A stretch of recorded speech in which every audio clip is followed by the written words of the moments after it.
All right, here we go. Week 8. Week 8. Good job. Let's bust through this one this week.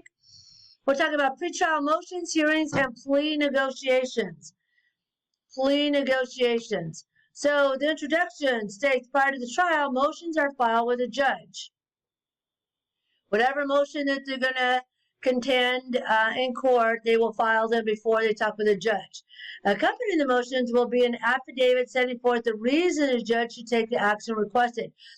So whatever they want to ask the judge, they can't go, hey, judge, time out, beep, I want to ask you this. We don't want this evidence to be brought forth because it's prejudicial to my client. They got to lay everything out in the affidavit to explain to the judge what it is and why it's going to impact the case. The judge will hold a hearing on the motion during which each side may present arguments for or against the reason why they want their motion to be accepted or on the other side denied in that case. Pretrial right of discovery. This is when all the goodies are shown to the defendant and it's like, hey, this is what we're going to present at trial and how we're going to go about convicting your client. It's not what they're going to say, but it's like, oh, this thing was going to be used, this thing's going to be used, and, you know, they're going to bring forth, I want to use this pen, or whatever they're going to bring forth, right? The defendant gets to know all the goodies that they're going to bring forth in the trial. Now, it's not up to them to say, okay, we're bringing this pen forward, and tell them why they're going to bring this pen forward, okay? They're going to say, all right, we have this pen, we're going to bring it forward in order to show it. It's up to the defendant's attorney to locate all the information in the report of why. One attorney is not going to sit there and say, we located this pen, we found the defendant, the suspect who is, we have charged in this crime. We located video of him buying this pen at 7-Eleven. We were able to articulate that he was able to use that pen in the murder of the deceased by using this pen to stab out the eyes of the victim, right? And now we have his pen, we have the blood that's on the pen, and we also have the victim's blood on the pen, and we found this pen on the defendant. They don't have to go through all that, right? Hey, this pen was used in the crime. We're going to bring it forward to trial. You're going to either say yes, you want it to bring, of course, is the attorney going to say, yes, please bring that pen? That's a wonderful idea. No, they're going to try to get this pen thrown out, right? Because that pen is tied to the defendant. And they just can't say they want it thrown out.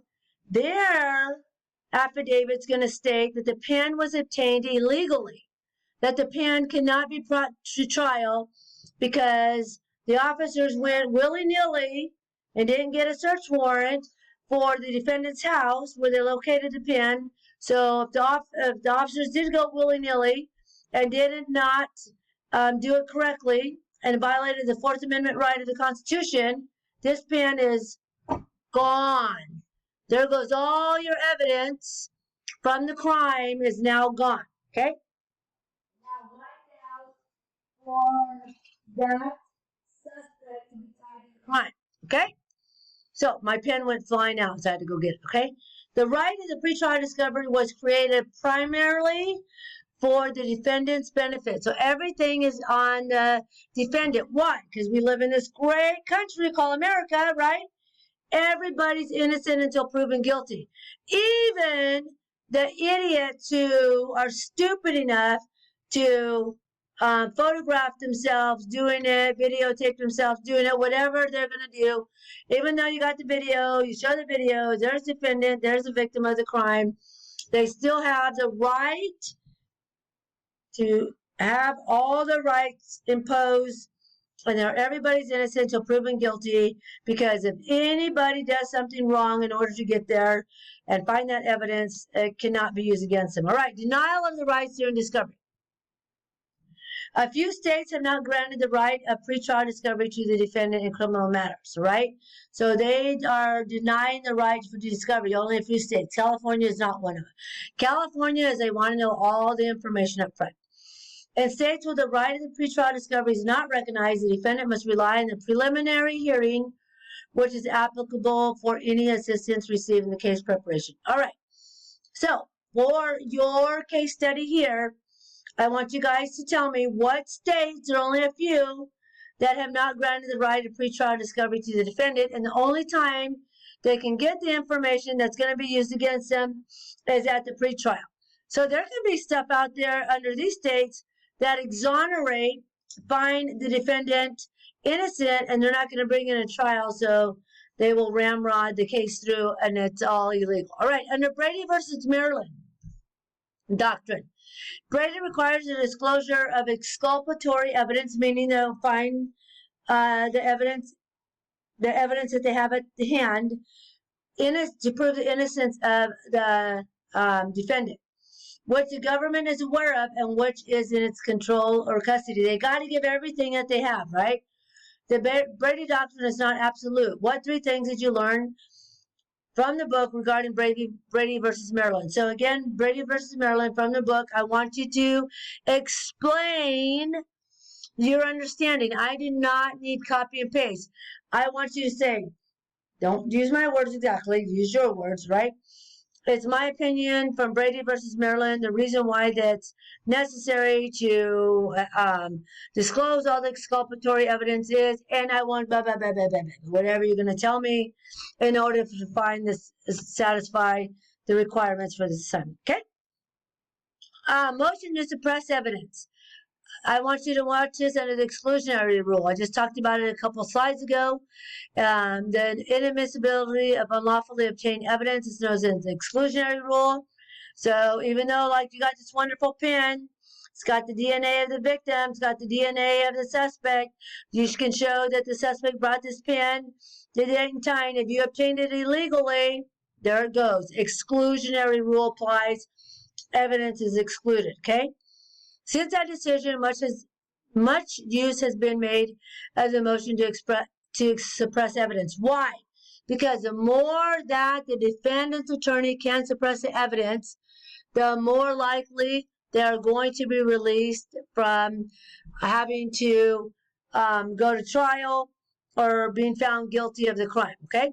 So watch this video. 3 things you learn from the video after watching this video. Oh my gosh, I hate that I have to always talk about this, okay? When you watch this video, please, it's the content of the video. Because I've had students, believe it or not, say, well, the photography really was not applied to what was being said at the time. Just stuff that has nothing to do with the course. Criminal justice is a course. Watch the video. Tell me what you learned. 3 things you learned from watching the video. Everybody's learning something, okay? Motion to suppress evidence. Hearing to suppress is generally held prior to the trial, because once you go to trial, the jury's seated, right? Or the judge is sitting on the court, and they're going to determine at that time what can come forward. So it's held before the judge alone and not before the jury. Grounds for evidence suppression, right? Now again, why are they going to determine that the evidence is being suppressed? Obtaining confessions through any psychological pressures or threats or promise to appear would be suppressed, because we don't want, it looks really cool on television, right? Where they're yelling and screaming at the defendant, stuff's getting thrown, they're hitting the defendant. Can't do that. It's all illegal, right? Can't say, okay, if you don't confess, you're never going to see your kids again, or whatever the case may be. Can't do that. The guy's like, oh my gosh, you're right, I killed 14 people and all their bodies are going to be found in the farm on 12th Street. Then you go to 12th Street and there's all the bodies and all the stuff, and there's the confession, right? Now, guess what? You found all these beautiful bodies and they're all victims of a crime, and now the confession from the defendant's thrown out because you had gained it under psychological pressure or threats or promises. Cannot do that, right? Cannot do that. Talked about unreasonable searches and seizures already. You guys already got that with a pen. I want you, now everybody gets all into frantic and oh my gosh, Ms. Gonzalez, I don't know what's going on. Right? Okay. Create a scenario. You're going to make up a story for this part of the assignment. Make up a story of a crime, right? Now you got bad guy, Johnny or bad guy Sally. You pick, right? Whoever you want to be. In this world, if you want he, them, it, she, whatever pronoun you want to use, knock yourself out. I don't care so long as you have a bad guy, okay? Once a bad guy is located, I want you to tell me what evidence was located for whatever crime they did, right? What evidence was located, and a possibility of why the motion to suppress is going to occur on the attorney's part. So you guys are going to have to think outside the box here, all right? Got to come up with a crime. What evidence is related to the crime, right? Like we talked about this. This was evidence that was used to stab out the victim's eyes.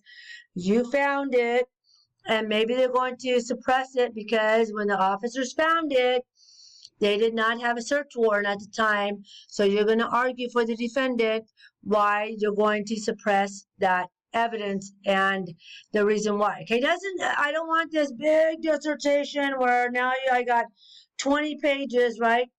Quick little scenario. Those of you who are got a vast imagination, it's going to be, it is what it is. And I'm going to get 20 pages and it's going to be like reading the next novel of CSI, CSI.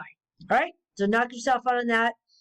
I'm going to stop right here. We'll upload this module on the first one, and we'll continue on. All right, knock yourself out. See you guys later. Bye.